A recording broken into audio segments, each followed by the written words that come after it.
నమస్కారం, ఘంటారావానికి స్వాగతం. ముందుగా ప్రధాన అంశాలు. కుప్పంలో రెండో రోజు పర్యటించనున్న సీఎం చంద్రబాబు. శెట్టిపల్లి, గుట్రాలపల్లిలో పలు అభివృద్ధి కార్యక్రమాలకు శ్రీకారం.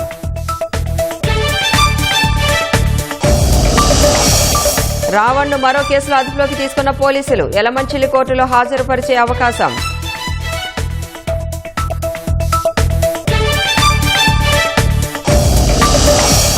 విజయనగరంలో మహారాజా ఆసుపత్రి వద్ద ఏఎస్ఐ వీరంగం. మద్యం మత్తులో ల్యాబ్ అసిస్టెంట్పై దాడి, కేసు నమోదు.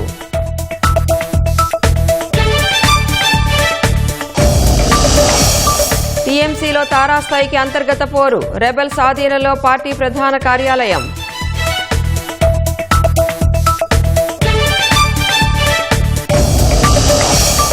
బద్రీనాథ్లోనూ విరాళాల దుర్వినియోగ ఆరోపణలు. సమగ్ర దర్యాప్తు కోసం కమిటీ.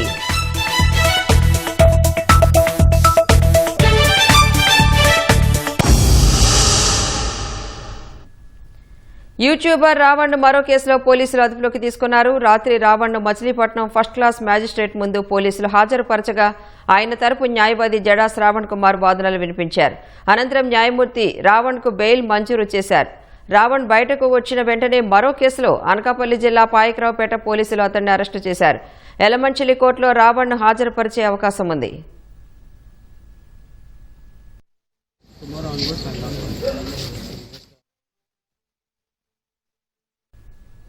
రాష్ట్రంలో తోతాపురి మామిడి సాగు, మార్కెటింగ్, ప్రాసెసింగ్ వంటి అంశాల పరిశీలనకు Indian council of agriculture research ICAR ఆధ్వర్యంలో కేంద్రం నిపుణుల కమిటీని నియమించింది. 10 రోజుల్లో తోతాపురి అధికంగా పండే ప్రాంతాల్లో పర్యటించి ధరలు తగ్గడానికి గల కారణాలు, ప్రాసెసింగ్ పరిశ్రమల సామర్థ్యం, డిమాండ్, సప్లై అంచనాలు వంటి అంశాలపై నివేదిక ఇవ్వాలని కేంద్ర వ్యవసాయ శాఖ మంత్రి శివరాజ్ సింగ్ చౌహాన్ కమిటీని ఆదేశించారు. లక్నవూలోని ఐకార్ డైరెక్టర్ టి దామోదరన్ ఈ కమిటీకి అధ్యక్షత వహిస్తారు.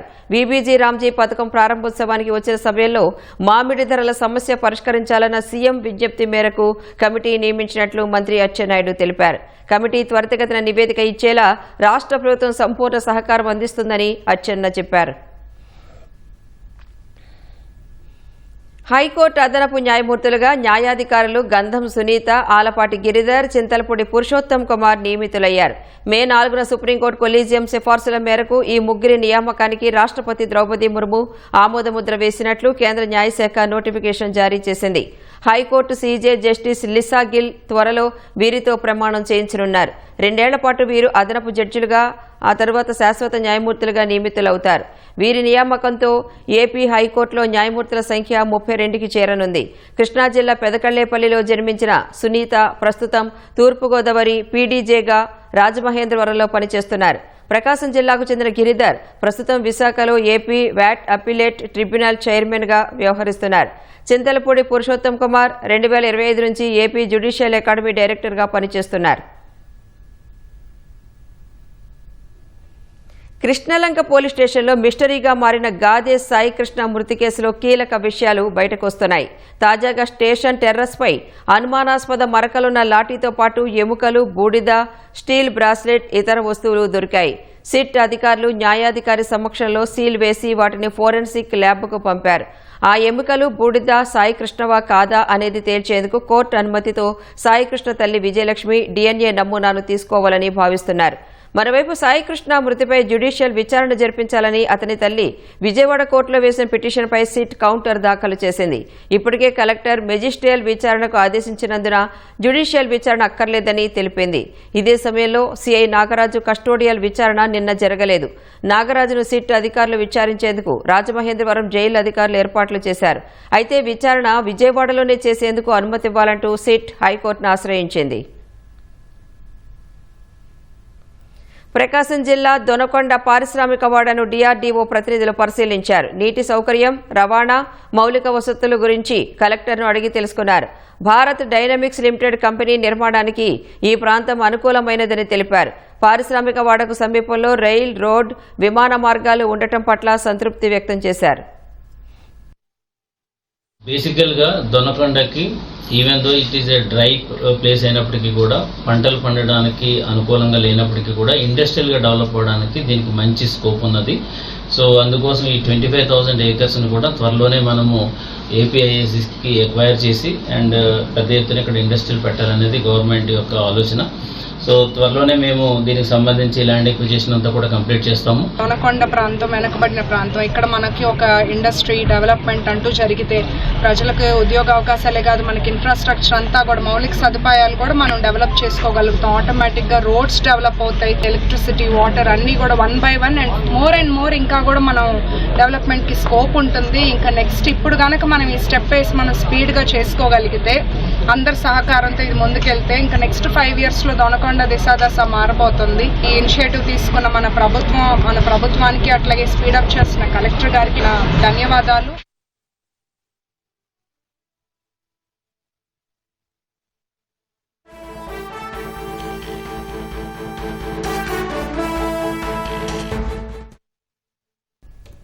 రాష్ట్రంలో ఇంజనీరింగ్ ప్రవేశాలు జాప్యం అయ్యేలా కనిపిస్తున్నాయి. విద్యాసంస్థలకు ఫీజులు ఖరారు కాకపోవడంతో కౌన్సిలింగ్పై అస్పష్టత నెలకొంది. ఫీజుల నియంత్రణ కమిటీకి ఇంతవరకు చైర్మన్ను కూడా నియమించకపోవడం సందిగ్ధంలో పడేసింది. రాష్ట్రంలోని ఉన్నత విద్యా సంస్థల్లో ప్రవేశాలకు నిర్వహించే అన్ని పరీక్షల ఫలితాలు వెల్లడైనా కౌన్సిలింగ్ కోసం విద్యార్థులు ఎదురు చూడాల్సిన దుస్థితి నెలకొంది. పక్కనున్న తెలంగాణలో ఇప్పటికే ఇంజనీరింగ్ కౌన్సిలింగ్ ప్రారంభమైంది. ఈ నెల 10లోగా మొదటి విడత పూర్తి కూడా అవుతుంది. రాష్ట్రంలోనూ ప్రైవేట్, డీమ్డ్ విశ్వవిద్యాలయాలు దాదాపుగా ప్రవేశాలు పూర్తి చేసుకున్నాయి. ప్రైవేటు కళాశాలలు యాజమాన్య కోటా సీట్లకు ఒప్పందాలు కుదుర్చుకున్నాయి. ప్రవేశ పరీక్షలు రాసి అర్హత సాధించిన అభ్యర్థులు కౌన్సిలింగ్ కోసం ఎదురు చూస్తున్నారు. యాజమాన్య కోటాకు సైతం ప్రభుత్వం నిర్ణయించే ఫీజులే ప్రామాణికం. ఏపీ ఫీజు నియంత్రణ పర్యవేక్షణ కమిటీ ఏపీఎఫ్ఆర్ఎంసీకి ఇంతవరకు చైర్మన్ను నియమించలేదు. ఏపీఎఫ్ఆర్ఎంసీ ఏర్పాటుకు ఏప్రిల్ 10నే మంత్రిమండలి ఆమోదం తెలిపింది. 3 నెలలు కావస్తున్నా కార్యవర్గాన్ని నియమించలేదు. దీనికోసం సెర్చ్ కమిటీని ఏర్పాటు చేసినా ప్రక్రియ పూర్తి కాలేదు. చైర్మన్, కార్యదర్శి, సభ్యులు నియమితులైతే ఫీజుల ఖరారుకు నోటిఫికేషన్ వెలువడే అవకాశం ఉంటుంది. కళాశాలల ఆదాయ వ్యయాలు పరిశీలించి ఫీజులు నిర్ణయిస్తారు.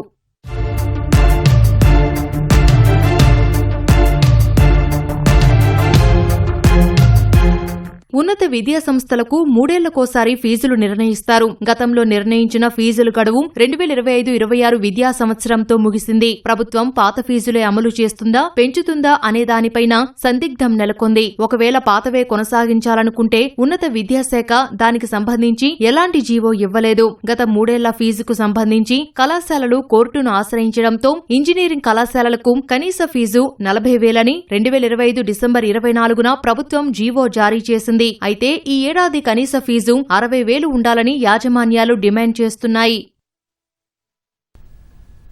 తెలుగుదేశంలో మళ్లీ పదవుల కోలాహలం మొదలైంది. రాజ్యసభ సీటు ఆశించి భంగపడిన వారు శాసన మండలిపై గురిపెట్టారు. ఈ నెలాఖరులో ఖాళీ అవుతున్న గవర్నర్ కోట ఎమ్మెల్సీ స్థానాల కోసం ప్రయత్నాలు మొదలుపెట్టారు.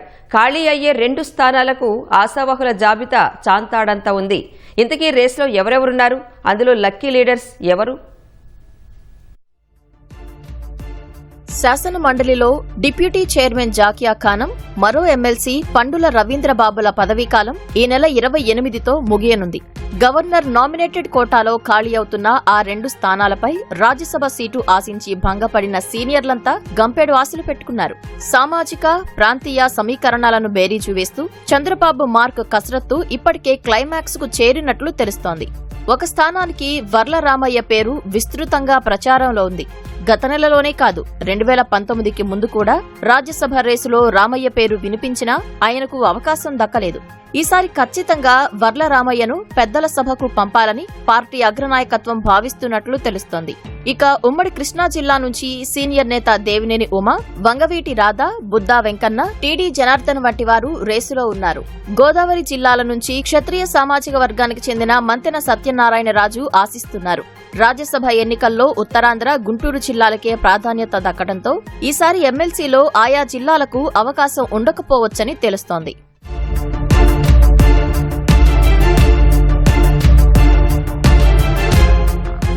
మండలిలో ఖాళీ అయ్యే 2వ సీటును రాయలసీమ ప్రాంత నేతకు కేటాయించే అవకాశాలు ఎక్కువగా ఉన్నాయి. ఇటీవల రాజ్యసభ కోసం గట్టిగా పట్టుబట్టిన రెడ్డప్పగారి శ్రీనివాసరెడ్డి, తిప్పేస్వామితో పాటు మాజీ ఎమ్మెల్సీ బీటెక్ రవి, మాజీ ఎమ్మెల్యే లింగారెడ్డిలు కూడా మండలి రేసులోకి వచ్చారు. గత ఎన్నికల్లో సీటు త్యాగం చేసిన అనంతపురం నేత ప్రభాకర్ చౌదరి కూడా ఆశతో ఉన్నారు. 2 సీట్లకు డజనుకు పైగా నేతలు పోటీ పడుతున్న వేళ ఇప్పుడు అవకాశం దక్కని వారు నిరాశపడాల్సిన అవసరం లేదని అధిష్టానం సంకేతాలిస్తోంది. 2027లో ఎమ్మెల్యే, స్థానిక సంస్థలు, పట్టభద్రుల కోటాలో శాసన మండలిలో సీట్లు భారీగానే ఖాళీ కానున్నాయి. ఆ సమయంలో సర్దుబాటు చేసే అవకాశాలున్నాయి. తృణమూల్ కాంగ్రెస్ పార్టీలో అంతర్గత పోరు తారాస్థాయికి చేరుకుంది. బెంగాల్ ప్రతిపక్ష నేత రితబ్రత బెనర్జీ నేతృత్వంలోని తిరుగుబాటు వర్గం కోల్కతాలోని పార్టీ ప్రధాన కార్యాలయమైన తృణమూల్ భవన్ను తమ ఆధీనంలోకి తీసుకుంది. పార్టీ కార్యాలయం గేట్లకు తాళం వేసి కొత్త పోస్టర్లను అంటించిన టీఎంసీ రెబల్ వర్గం ఇకపై ఇక్కడి నుంచే తమ పార్టీ కార్యకలాపాలు సాగుతాయని ప్రకటించింది. పార్టీ పేరు, గుర్తు, సంస్థాగత నిర్మాణంపై హక్కులను క్లెయిమ్ చేస్తూ టీఎంసీ తిరుగుబాటు బృందం ఈసీ ముందు హాజరైన 24 గంటల్లోనే ఈ పరిణామం చోటు చేసుకుంది. శాసనసభలో తమకున్న బలాన్ని సంస్థాగత నియంత్రణగా మార్చుకునే వ్యూహంలో భాగంగానే ఈ చర్యకు దిగినట్లు తెలుస్తోంది. ఈ పరిణామాలపై మమతా బెనర్జీ వర్గం తీవ్రంగా స్పందించింది. తమ పార్టీ ఆఫీసును అక్రమంగా ఆక్రమించారంటూ పోలీసులకు ఫిర్యాదు చేసింది. ఇటీవలే జరిగిన పశ్చిమ బెంగాల్ అసెంబ్లీ ఎన్నికల్లో టీఎంసీ ఓడిపోవడంతో ఆ పార్టీలో చీలికలు మొదలయ్యాయి. గత నెలలో టీఎంసీ తిరుగుబాటు వర్గం అరూప్ రాయ్ను చైర్మన్గా ఎన్నుకున్నారు. మొత్తం 80 మంది టీఎంసీ ఎమ్మెల్యేలలో 58 మంది రితబ్రత బెనర్జీని ప్రతిపక్ష నేతగా ఎన్నుకున్నారు. ప్రస్తుతం తమకు 65 మంది ఎమ్మెల్యేల మద్దతు ఉందని టీఎంసీ చీలిక వర్గం చెబుతోంది. లోక్సభలో మొత్తం 28 మంది టీఎంసీ ఎంపీలలో 20 మంది విడిపోయి Nationalist Citizens Party of India ఎన్సీపీఐలో విలీనమయ్యారు. వీరంతా బీజేపీ నేతృత్వంలోని ఎన్డీఏకి మద్దతు ప్రకటించారు.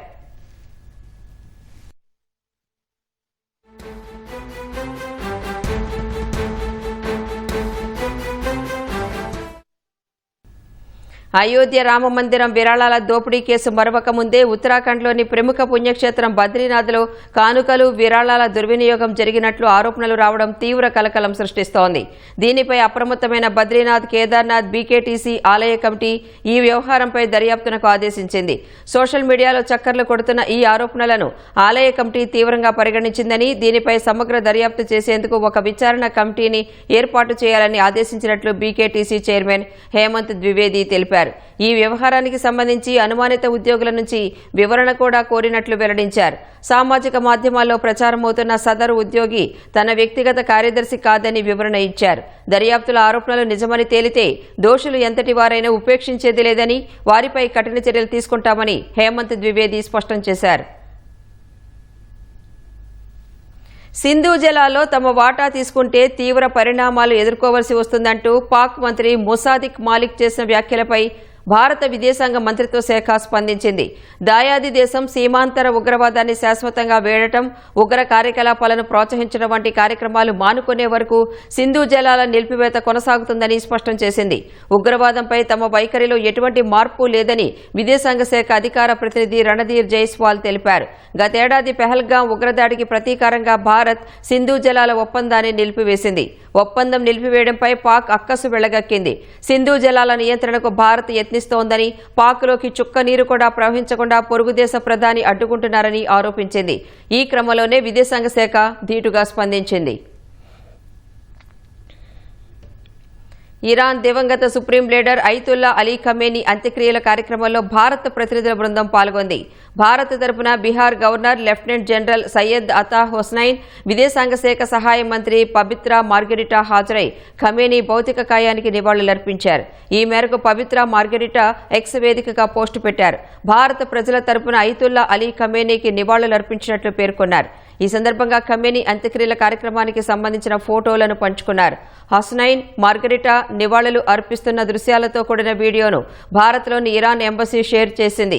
వీరితో పాటు భారత్కు చెందిన పలువురు మత పెద్దలతో కూడిన బృందం కూడా ఖమేనీ అంత్యక్రియల కార్యక్రమంలో పాల్గొని ప్రార్థనలు చేసినట్లు వెల్లడించింది. ఇరాన్తో పాటు ఇరాక్లోని 5 నగరాల్లో 7 రోజుల పాటు జరిగే ఈ అంత్యక్రియల్లో 30 లక్షల మందికి పైగా ప్రజలు పాల్గొనే అవకాశం ఉందని అంచనాలున్నాయి.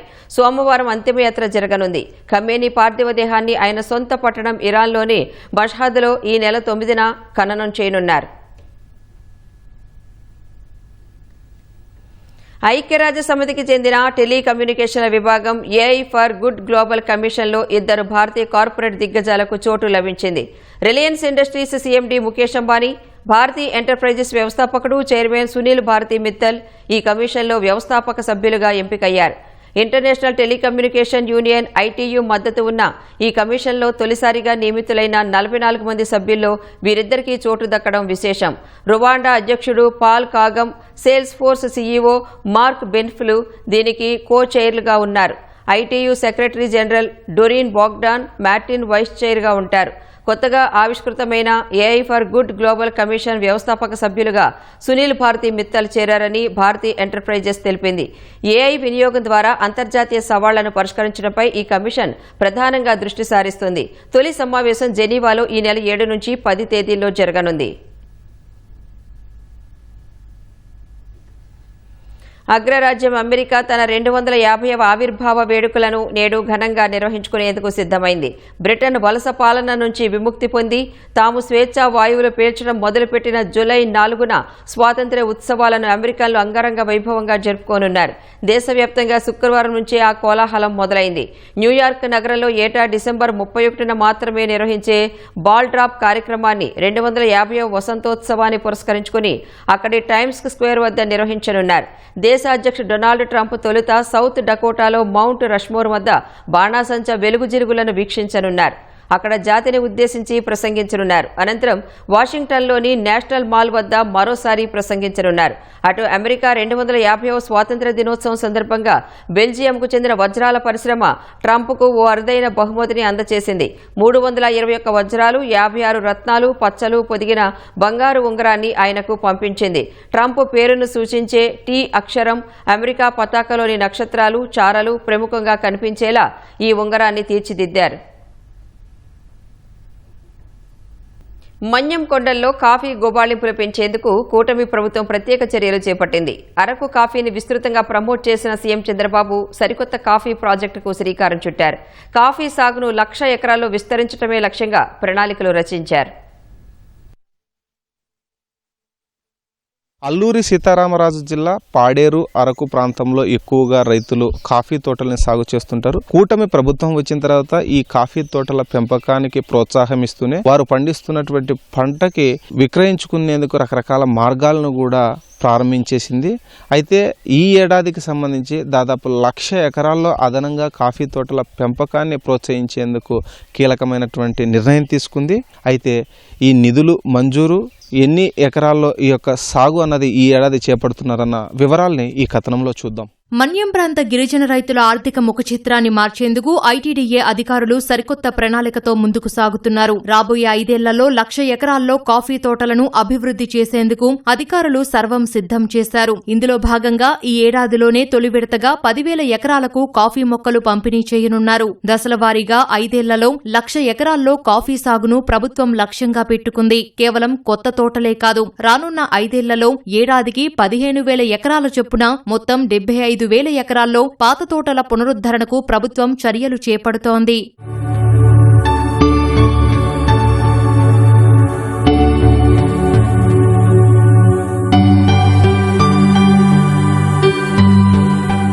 హుద్హుద్ తుఫాను కాఫీ తోటలను సర్వనాశనం చేసింది. నాడు తెలుగుదేశం ప్రభుత్వం 526 కోట్ల రూపాయలతో గిరిజనులను ఆదుకుంది. ఆ తర్వాత చంద్రబాబు అరకు కాఫీని ప్రధాని మోదీకి రుచి చూపించి అంతర్జాతీయ బ్రాండ్గా మార్చారు. మళ్లీ గతేడాది ఆదివాసీ దినోత్సవం సందర్భంగా సీఎం కాఫీ తోటల సాగుకు 202 కోట్ల రూపాయల నిధులు ప్రకటించారు. ఈ మెగా ప్రాజెక్టును క్షేత్రస్థాయిలో విజయవంతం చేసేందుకు ITDA అధికారులు ఇప్పటికే గ్రామ స్థాయిలోనే నర్సరీలు ఏర్పాటు చేశారు.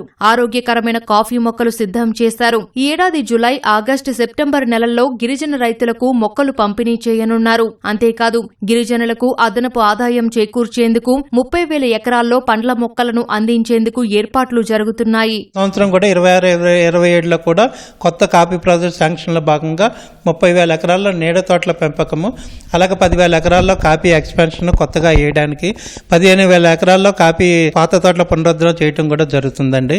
ఇది మెయిన్ ఇంత ఎలా తీసుకుంటున్నాం అంటే కాఫీ రైతులకు మంచి ఆదాయం రావాలి, దీనికి మార్కెటింగ్ సదుపాయం కూడా కల్పించాలనే ఉద్దేశంతో మ్యాక్స్ యూనిట్ రైతుల ద్వారానే ఒక సొసైటీ ఏర్పాటు చేసుకుని చింతపల్లిలో ఏర్పాటు చేయడం జరిగింది. దానికి కాఫీ ఎక్కువ పల్పింగ్ యూనిట్ అని ఒక 4 కోట్ల ఏయంతో గవర్నమెంట్ అక్కడ కూడా కన్స్ట్రక్ట్ చేయడం జరిగింది. మధ్యదారులు వారు మోసపోకుండా ఉండాలని ఈ నిర్ణయాలన్నీ తీసుకోవడం జరిగిందండి. ప్రభుత్వ ప్రోత్సాహకాలపై మన్యం రైతులు ఆనందం వ్యక్తం చేస్తున్నారు. ఒకవైపు కాఫీ తోటల పెంపకానికి ప్రోత్సాహమిస్తూనే మరోవైపు అంతర్జాతీయ స్థాయిలో దీనికి ప్రాచుర్యం కల్పించేందుకు కూటమి ప్రభుత్వం ప్రయత్నం చేస్తుంది. కెమెరామెన్ నరేష్తో కృష్ణం నాయుడు, ఈటీవీ న్యూస్, పాడేరు ప్రాంతం నుంచి. మహాత్ముని ఆశయాలకు ప్రతీకగా నిలవడమే కాదు, పర్యాటకంగానూ ఎంతో ప్రత్యేకత సంతరించుకుంది విజయవాడలోని గాంధీ హిల్. సాయంత్రం వేళ ఫ్యామిలీతో బయటకు వెళ్లాలన్నా, ఫ్రెండ్స్తో కాలక్షేపం చేయాలన్నా ఇదో బెస్ట్ స్పాట్. అందుకే విజయవాడ ప్రజలకు ఇదో ఎమోషన్. గాంధీ కొండకు వచ్చేవారికి సరికొత్త అనుభూతిని పంచేలా ప్రభుత్వం అదనపు హంగులు అద్దుతోంది. చరిత్రను సజీవంగా ఉంచుతూ ప్రకృతితో మమేకం చేస్తూ ఆధునికత జోడిస్తోంది. గాంధీ కొండ విశేషాలను చూసొద్దాం పదండి.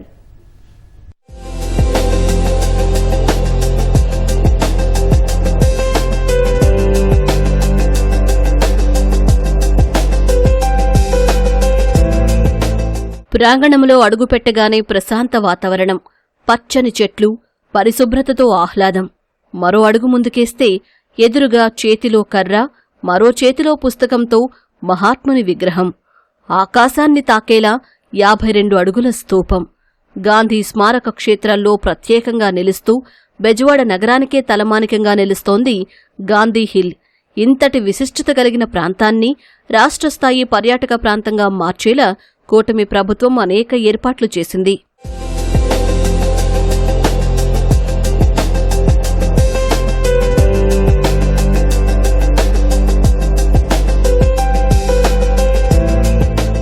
కొండపైకి సులభంగా చేరుకునేలా లిఫ్ట్ ఏర్పాటు చేశారు. చిన్నా పెద్ద ప్రయాస లేకుండా పైకొచ్చి చల్లని గాలుల్లో నగర అందాలు వీక్షిస్తూ సెల్ఫీలు తీసుకుంటున్నారు. రంగురంగులతో రూపుదిద్దుకున్న చిల్డ్రన్ ఏరియా పిల్లలను హాయ్ అంటూ ఆహ్వానిస్తోంది. వీకెండ్స్లోనే కాదు, సాధారణ రోజుల్లోనూ నగరవాసులు గాంధీ హిల్కు వచ్చి సరదాగా గడుపుతున్నారు. చాలా బాగుంది గాంధీ హిల్స్. ఇదివరకైతే చాలా చెట్లు అలా ఉండేవి, ఇప్పుడైతే చాలా బాగుంది. మన రూట్ మొత్తం ఫ్యామిలీస్, పిల్లలు, ఫ్రెండ్స్ అందరూ రావచ్చు. చాలా అంటే చాలా బాగుంది. ఇదంతా బాగుంది. చిన్నపిల్లలకి కొంచెం సెక్యూరిటీగా ఇవన్నీ పెట్టడం, గ్రిల్స్ అన్నీ పెట్టడం, ఈ విజయవాడ అంతా వ్యూ కనిపించడం, ఈ కొత్త ఇదివరకు లేనట్టు మాకు అనిపిస్తుంది. మా ఇంటి దగ్గర నుంచి చూస్తూ ఉంటాం లైటింగ్స్ పెట్టడం కానీ, ఆ లిఫ్ట్ కూడా రావడం కూడా మంచిదే. రైల్వే ట్రాక్, ట్రైన్ వెళ్ళడం చిన్నపిల్లలకి వాళ్ళకి బాగుండిద్ది. అభివృద్ధి ఇంతటితో ఆగిపోలేదు. చారిత్రక ప్రాధాన్యం ఏమాత్రం తగ్గకుండా టెక్నాలజీ జోడిస్తున్నారు. గత ప్రభుత్వ హయాంలో నిలిచిపోయిన టాయ్ ట్రైన్ను మళ్లీ ట్రాక్లో పెట్టేలా పనులు చురుగ్గా సాగుతున్నాయి. సౌండ్ అండ్ లైట్ షో పునరుద్ధరణకు చర్యలు చేపట్టారు. కొండ కింద ఉన్న ప్లానెటోరియం నుంచి కొత్త మెట్లు వేసేలా పచ్చని బాటలు వేస్తున్నారు. మహాత్ముని చరిత్ర తెలిపేలా నూతన గ్రంథాలయాన్ని ఏర్పాటు చేయనున్నారు. ఒకప్పుడు అసాంఘిక కార్యకలాపాలకు అడ్డాగా ఉన్నటువంటి గాంధీ హిల్ ప్రస్తుతం నూతన శోభను సంతరించుకుంది. గాంధీ హిల్ ఫౌండేషన్ నూతన కమిటీ ఆధ్వర్యంలో అభివృద్ధి బాటలో పరుగులు పెడుతోంది. చిల్డ్రన్స్ మినీ ట్రైన్ ఆ కొండ చుట్టూ కూడా ఒక పిల్లలు, ఫ్యామిలీస్, కుటుంబ సభ్యులతో ఆహ్లాదకరంగా గడిపేందుకు, విజయవాడ నగర అందాలను వీక్షించేందుకు ఒక ట్రైన్ ఏర్పాటు చేయబోతున్నాం. ఇప్పుడు కొండ కింద నుండి పైకి ఎక్కకుండా షార్ట్ కట్లో మెట్ల మార్గం ఒకటి ఉంది. అది కూడా త్వరితగతిన పూర్తి చేసి ప్రజలకి అందుబాటులో ఉంచుతున్నాం. గాంధీ సంబంధించిన సాహిత్యము, లిటరేచర్ ఇవన్నీ కూడా అందుబాటులో ఉండాలని చెప్పి గాంధీ లైబ్రరీ ఆల్రెడీ వర్క్ మొదలైపోయినాయి. అది పూర్తి స్థాయిలో కొద్ది రోజుల్లోనే ప్రజలకు అందుబాటులో ఉండబోతుంది. దివ్యసీమ తుఫాన్కి పొడైపోయింది లైట్ అండ్ సౌండ్ సిస్టమ్ పూర్తిగా, అది కూడా నిర్మించే వైభవం దాన్ని కూడా చేస్తున్నాం.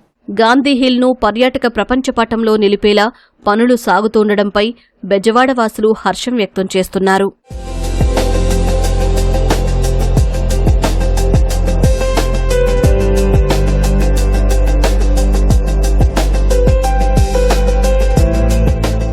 నగరానికి చిరునామాగా నిలిచిన గాంధీ హిల్ నేడు అభివృద్ధి బాట పట్టి పర్యాటక మురిపెంలా మారింది. Toy train, light and sound షోతో పాటు లైబ్రరీ, మరో మెట్ల మార్గం కూడా అందుబాటులోకి రానున్నాయి. దీంతో విజయవాడ గాంధీ హిల్ పర్యాటక పటంలో మరింత ఆకర్షణగా మారనుంది. కెమెరా పర్సన్ సైదాతో సత్యవేణి, ఈటీవీ న్యూస్, విజయవాడ.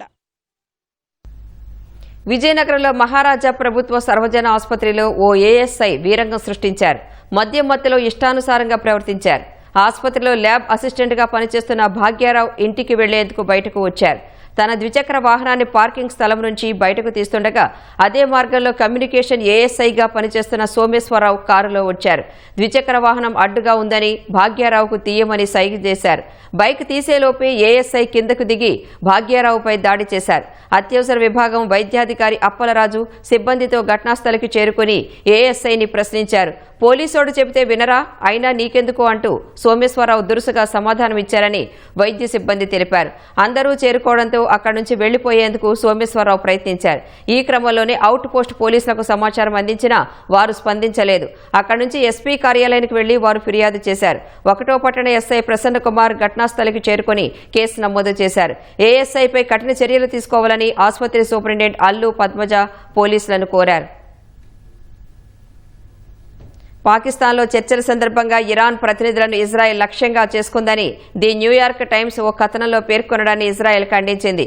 ఎప్పటిలాగే ఇజ్రాయెల్ ఇరాన్ చర్చల ప్రతినిధుల గురించి న్యూయార్క్ టైమ్స్ నకిలీ కథనం ప్రచురించిందని పేర్కొంది.